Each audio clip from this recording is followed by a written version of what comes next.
This broadcast on letsgoicctv.com is presented by Renaissance Bank, Little Caesars, Food Giant, the Sonic of Fulton, your Etowah County Farm Bureau agent Joey Cox, the ICC BSU, Bank of Okolona, Legend Sports Grill, the ICC Wesley Foundation, Choice Palm, Cagle Eye Center, Tupelo Coca-Cola Bottling Works, the ICC Alumni Association, and the ICC Foundation.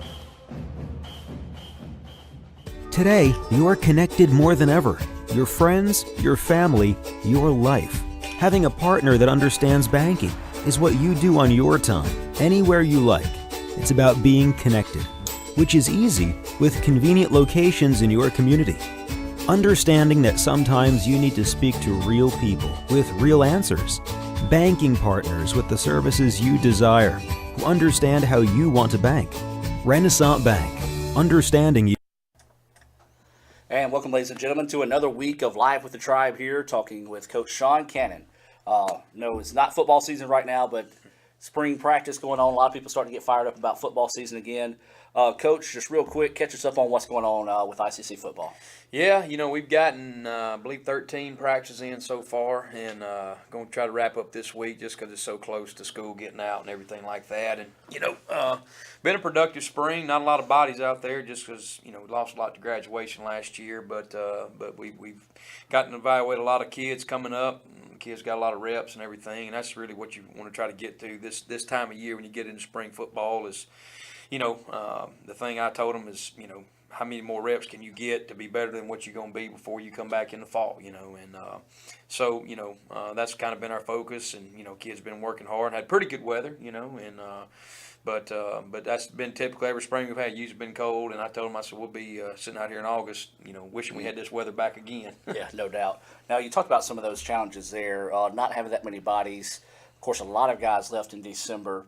Talk about the challenges, or what is your ultimate goal other than just getting these reps in for these guys with them being limited numbers? Well, the biggest thing that you go into spring is you got to identify your needs, and so you look at positional players that maybe played a little bit for you last year. You got some that played a lot for you last year, and so you want to catch those guys up that maybe didn't get as much playing time due to maybe being a sophomore in front of them, things like that. So, you try to catch those kids up.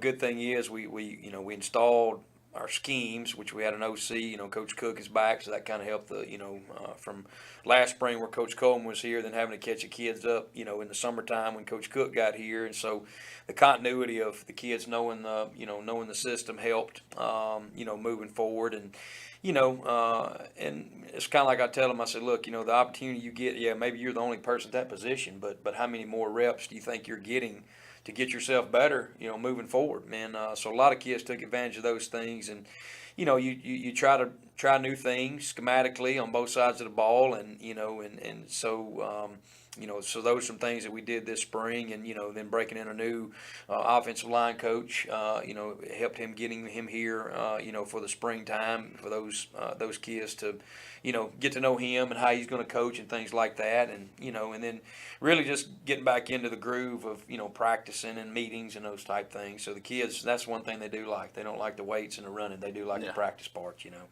Well, talk about your new offensive line coach. Tell us more about Emmanuel. Yep, hired Emmanuel McCray. Coach Smouse left us right there in January, went to be the offensive coordinator at Belhaven, and I was able to get Emmanuel McCray here from Ole Miss. He's a Mississippi native, played at Ole Miss, and played in the league for a couple of years for the Steelers, and been coaching at Ole Miss the last 3 years. He's been a lot of had a lot of success over there, and brings a lot of passion to the position.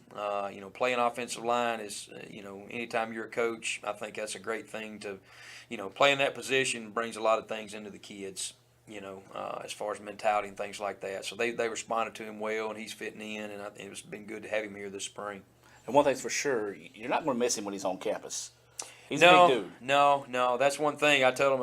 If I ever get into a barroom brawl, I'll grab him and Coach Williams, and I'll stand at the back, let them two lead the way. But he'll garner a lot of respect, just the size that he is, and the kids know that he did play that position, and knows what he's talking about and things. I think that brings a lot of credibility to his room for sure.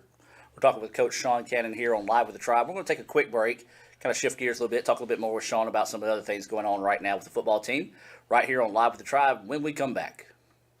Wow, Sonic Nights is the highlight of the summer. Oh, yeah. There's probably some pretty big names here checking out these half-price floats. Oh, everyone who's anyone is here tonight. Look, there are those two guys. What are they famous for? Huh. I think for eating here all the time. Are we good at eating here or what? Oh, yeah. Yeah, come on. For a limited time, get real ice cream slushes, shakes, and floats half price after 8 p.m. during Sonic Nights. This is how you Sonic. Need money now? Get a Choice Pawn loan on things you already own, like guns, boats, campers, trailers, recreational vehicles, and just about everything else. Get a loan from Choice Pawn in Fulton and Tupelo. Get cash today. ChoicePawn.com.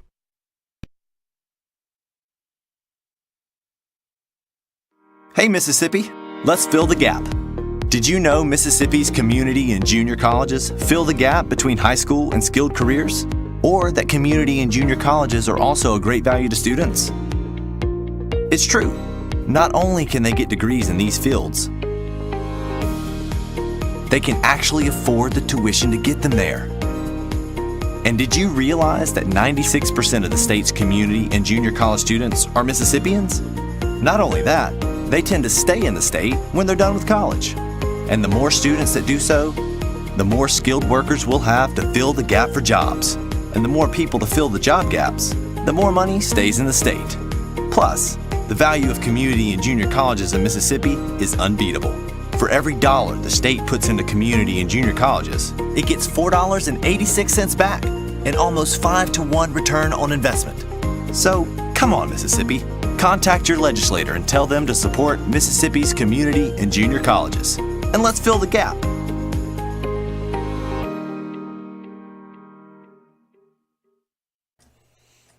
And welcome back to Live with the Tribe. Still talking with Coach Sean Cannon about some of the things going on now with spring football. Coach, what goes on from here? I know wrapping up spring football, graduation coming up soon, kind of have some time off, go into the summer. Just kind of how does it work from there? Because I know you don't want these guys to fall off. Well, we'll wrap spring up this week. Then we got to go through exit interviews, which I meet with all the kids individually. Talk about their year, talk about their spring. We go over academics, kind of where they fit in for next year. A lot of different things like that. Get the kids out of here for finals. We hit the road recruiting in spring, trying to get names for next year, because most of the high schools either start this week or the next week, and they've only got a certain amount of time to get theirs in. Unlike us, we can kind of spread ours out, and so get out, get names for next year. And then once that's kind of over with, once school gets out, then going back to, hit our golf tournament at the end of May, which is always a big fundraiser for us there. And then you kind of catch your breath a little bit in the month of June, and then kids will be back here in July for summer school, and so basically they'll have probably 6, 7, 8 weeks off, and then get back into it, and then it's be here before we know it. Yeah, you talk about that 6, 7, 8 weeks. To most people, that sounds like a lot of time. But for you, the football players, for us, that 6, 7, 8 weeks is gone in a heartbeat. Oh, it's. I think I saw the day somebody 22 Saturdays before we play again or something like that. You think, man, that's a long time, and then you think, well, 22 was last week, now it's 21. And that's what I tell the kids: don't let the season jump up on you as quickly as you think it might not be coming. And so I think that's one thing that and the ones that are returning, they all get that part of it. They know the kind of the routine that's about to come up, and these new ones we get in, they're not going to know anything, and I think that's our biggest challenge as coaches is the new signees we have that get here in July. You got to catch them up so fast. You got to catch them up with how you do things and going to class and all those things. And so we spend a lot of that time in July trying to get them accustomed to how things are done. So when the fall gets here, they've kind of like they know how to go about their day, and trying to learn that time management is the biggest thing. And I think that's something that really a lot of people don't pay attention to or don't think about when it comes to you guys as coaches having to get kids accustomed to this? Because at home, they got mom and daddy or somebody to wake them up, get them to class, make sure they're doing this, that, and the other. Now that they're at college, you're kind of on your own. So there's a lot of self-responsibilities on that, and some big-time adjustments. Just talk about the importance of making these kids realize I have to do this, this, this, and this. Well, the two things I'll tell them is, the first one I'll tell them is, in high school is what you do. You're a football player, you're a basketball player, you play baseball and all those things. I said, when you get to college, it become who you are. I mean, you become a college athlete and everything that involves with it, from going to class, study hall, meetings, practice, weights, the whole thing that goes into it, where they change by seasons. Football's over with, I'm gonna go and play basketball. Basketball's, I'm gonna go play baseball, or run track or whatever, whatever they might do in as their second or third sport. And then once you get to college, that's it, So their focus turns into, what is my daily schedule, like you said? What have I got Monday, Wednesday, Friday? What do I got Tuesday, Thursday? And so we try to keep them on as much of a routine as possible. Be here at this certain time. Even if we might push things back an hour, still be here at the same time. Because you get them all messed up with that, they where am I go now?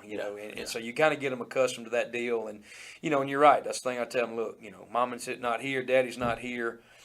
Nobody's gonna knock on your door to get you up. That's a part of your responsibility. It's and I tell them it's kind of like you pay somebody to mow your grass, and you only get the front part of it mowed and the back's not mowed, so it's return on our investment. We invested a scholarship into you. You give us return in, by going to class, by practicing hard, doing the things you're supposed to do. And, and most of them kind of get, it's early on, it's a little bit different for them, but then once they kind of get that routine set down, it's old hat to them then. Yeah, I think that says a lot more than anything. Just the fact, make it routine, make it, because that's the same thing, whether it be, you got the little ones, go to bed at this time, go to bed, wake up at this time, keep that routine going there. Sean, let's talk about some of the guys that have left, went on. I know we're having spring practice, they're having spring practice. Some of them just wrapping up their spring games. I know it's got to, as a coach, it's got to feel good, but you also, away from being a coach, seeing the guys come here, earn their scholarships to continue that education on the next level, it's got to kind of be a proud moment for you to see them going out and still continue their success. And that's one thing that every kid comes here wants that. They want to have a chance to move on at the highest level. And we've had kids since I've been here do that. We've had kids, move on to schools that maybe they never thought they'd have a chance to go and play at, and so when you get these other schools tweeting out about their springs and how these kids have done, and you think, well, that's really what I'd expected from them anyway. I think I saw where Dan was like 24 of 27 or something for 400-something yards and 4 touchdowns, and I was kind of reading all the comments. Oh, man, word about this, and I'm like, well, yeah, I knew that was coming. This is what this kid does. Yes, yeah. I've seen that for 2 years, So, and because that's the thing, it's kind of like a bird leaving the flock.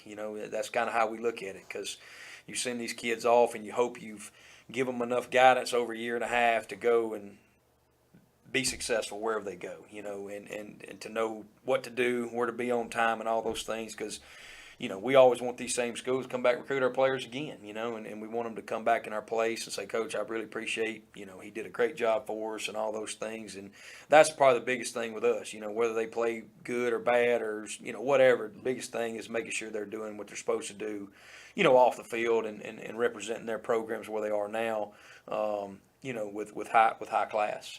Now, is there any of the guys ever reach back out to you, say, Coach, man, thank you for, or, man, it's so different than what we, is there any funny stories or anything like that? The most of them, let's see, I guess it was my 3 or 4 years ago, had a kid come back that, that I had a good relationship with, but when these kids move off, we really don't keep in touch as much, maybe through a text message or something like that. And, one of them come back and said, he said, Coach, I, for a year and a half, I never paid any attention to what you said, but now I see what you were talking about, and I said, well, that's one thing I try to beat in your head every day, just, how it's going to be, because I want them to be, be prepared for that part of it, and, the biggest thing too is, when you're able to see them be successful, and, when they do come back, because I tell them, I said, look, your playing career from when you start, as 8 years old or wherever to high school is a very long lifespan. I said, college is very small. And I said, you only get 4 years to do this. And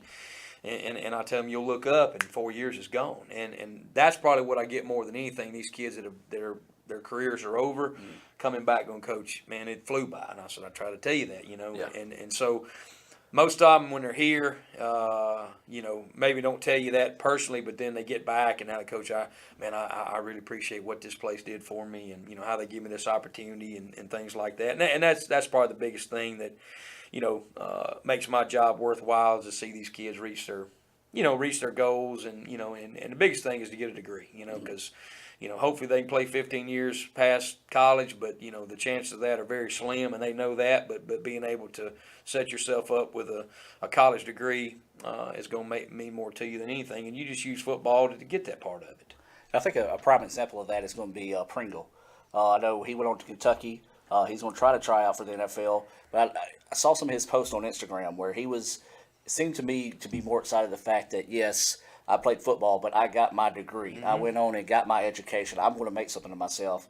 So it's guys like that, like you said, that come back and make that kind of just, that's what it's about. Oh, yeah. I remember him being up here, and I guess it was just going into his fall semester of his sophomore year, and we were looking at his class schedule, and he had to take 21 hours maybe, and the teacher told him, said, there's no way you're going to get this done. He said, look, ma'am, I'm from South Carolina. I'm 14 hours away from home. This is all I got to do. I'm here to get my degree and graduate at Christmas and play football. And then I think he was a December grad this year. I think he already finished up his degree, his undergrad after their fall season. And and that's the biggest thing is knowing that that they were pushed here academically and then being able to move on, to the next level. Now, a lot of kids have come back high school. That's high school.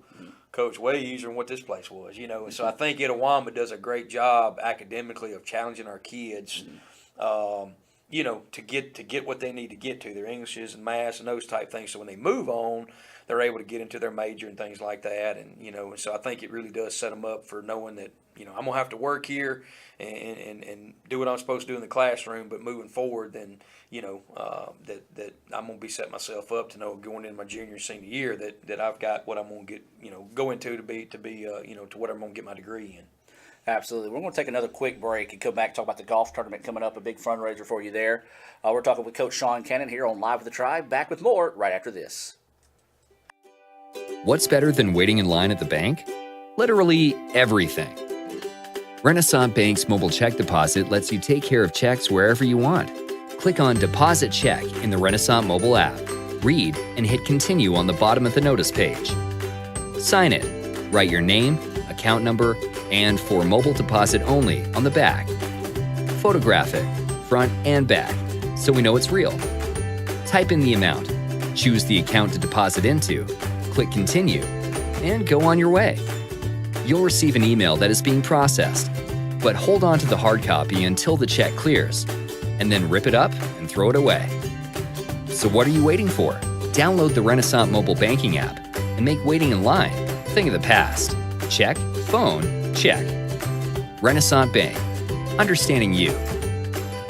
Member FDIC. When I think of potential, I think of a matchstick.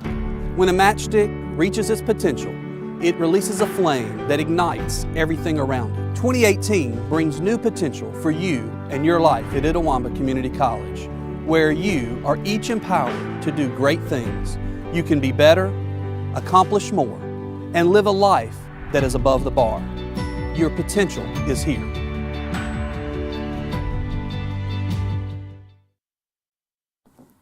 This broadcast on Let'sGoICCTV.com is presented by Renaissance Bank, Little Caesars, Food Giant, the Sonic of Fulton, your Etowah County Farm Bureau agent Joey Cox, the ICC BSU, Bank of Okolona, Legend Sports Grill, the ICC Wesley Foundation, Choice Pawn, Kegel Eye Center, Tupelo Coca-Cola Bottling Works, the ICC Alumni Association, and the ICC Foundation. And welcome back to Live with the Tribe. In the final moments of the show here, Sean, appreciate you coming out and talking a little spring football. I know football is king around here. Everybody's starting to get fired up with spring practices getting rolling here. One of your biggest events of the year is your golf tournament. That's coming up, I believe, in May, towards the end of May. Go ahead and talk about that golf tournament and let everybody know how they can get signed up for that and how they can come be a part of the tournament. Not necessarily have to play in it, but can also donate to you. Sure. Been one of our best fundraisers. Very successful the last, 6, 7, 8, 9 years that I've been here. And the people that give to those to our tournament, it helps our kids out so much. Being able to go. Stay on the road. We went to Gulf Coast last year. Was able to take the kids down on Wednesday night, stay in a hotel, and take them out to eat and things like that. So it really helps us offset some of our budget, restrictions we do have, and being able to spend, get our kids good things, and and that's one of the most important things as a coach. You want to be able to provide your kids with things, and but this May 25th at Big Oaks again, which they do a great job of hosting us there, and always have good food there from Romy's. They do a great job with our food there, and last 4 or 5 years we've had a really good turnout there, and so the support we get from that thing is really, really good. Yeah, not only that, but it's a good time for fellowship. You get a lot of guys that come back, don't really see each other, maybe only this time of year. That's right.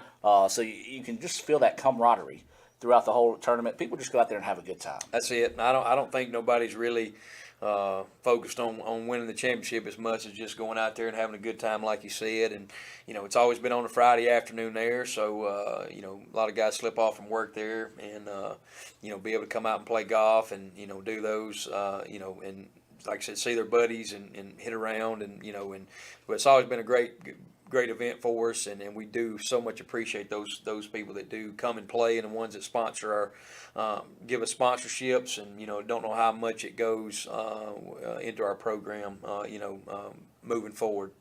Coach, if somebody would like to sponsor this tournament, a hole or anything like that, how would they go about getting in touch with you? We're getting all the paperwork, getting our everything kind of finalized. Usually we put them on the website there at Let's Go ICC, but we'll have information as well to get in touch with me, and usually what we do is we try to get out the ones that have been a sponsor in the past for us, and try to get them a little bit ahead of time to know that get it to them so they can make their arrangements to help us out again, and then.